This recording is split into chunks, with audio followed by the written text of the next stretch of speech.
Live transfer news: Arsenal plans a £100 million deal for McAllister and Mudryk, while Chelsea confirms its first signing. This week marks the start of the January transfer window, and Premier League clubs are already busily negotiating deals. Chelsea is prepared to exercise the £105 million release clause that Benfica has placed on Argentine midfielder Enzo Fernandez. According to recent sources, Chelsea is also negotiating an £8 million agreement to acquire Celtic right-back Josip Juranovic. Chelsea is also in talks to sign Monaco defender Benoit Badiashile and has officially announced the signing of Molde striker David Datro Fofana ahead of a vital month for the club. According to reports, the Blues are prepared to compete with Tottenham for Everton goalkeeper Jordan Pickford. Alexis McAllister has also drawn comparisons to Chelsea and Arsenal. After having its initial offer of over £55 million for winger Mykhailo Mudryk rejected, Arsenal is preparing a second offer. While Cody Gakpo is completing his transfer to Liverpool, Spurs are heavily connected to Sporting right-back Pedro Porro as Antonio Conte looks to bolster his team's top four drive in January. Below, keep up with the most recent transfer rumors, chatter, and news. McAllister and Mudryk are wanted by Arsenal for £100 million. Alexis McAllister, another player who starred for Argentina at the World Cup and is currently at Brighton, is a player for whom Arsenal is prepared to compete with Chelsea. The 24-year-old is also being pursued by Atletico Madrid, according to Tyke Sports journalist Gaston Edel, but Chelsea is now the front-runner to capture him. Lionel Messi's Argentina won the World Cup thanks in large part to McAllister, and his reputation increased as a result of his achievements in Qatar.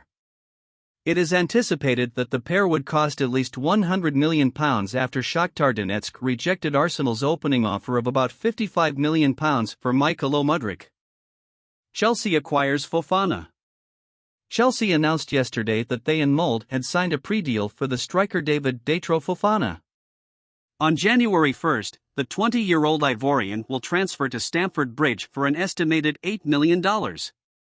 In 34 games for Molde in 2022, Fofana has scored 19 goals. Chelsea FC has struck a pre-agreement with Molde FK for the sale of David Datro Fofana, read a brief statement from Chelsea. On January 1, 2023, the 20-year-old striker will sign with the Blues. David will be a welcome addition to the group, we hope. Fulham starts Cedric's endeavour. According to Simon Collings, Fulham is anticipated to submit a formal bid for Arsenal defender Cedric Soares soon.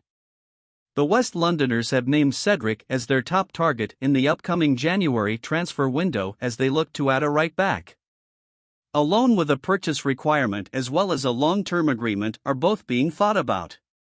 Cedric is a long-term target for Fulham, and manager Marco Silva is motivated by interest in the defender because he previously collaborated with him at Sporting 8 years ago. Atletico Madrid and Bayer Leverkusen are both vying for Cedric, though, so Fulham has competition. Arsenal revealed the cost to Mudryk. According to Sky Sports, Shakhtar Donetsk has instructed Arsenal to pay £85 million in order to capture top target Mykhailo Mudryk. That represents a significant improvement over their rejected, highly incentivized bid of £55 million.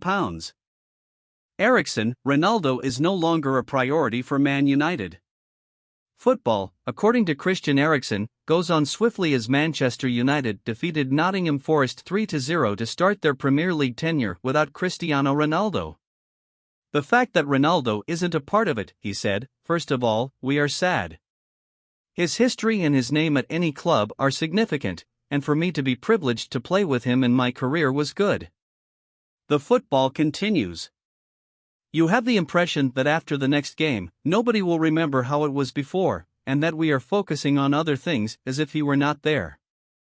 The mood is positive, many individuals are returning from the World Cup, the final men are arriving, and everyone is interacting. The ambience is favorable. It makes it easier to return and get off to a strong start when you win games, and we had a few nice games and wins before we left for the World Cup. Thanks so much for watching. I'm truly grateful to be able to share value with you. Remember to like, comment, share, and subscribe.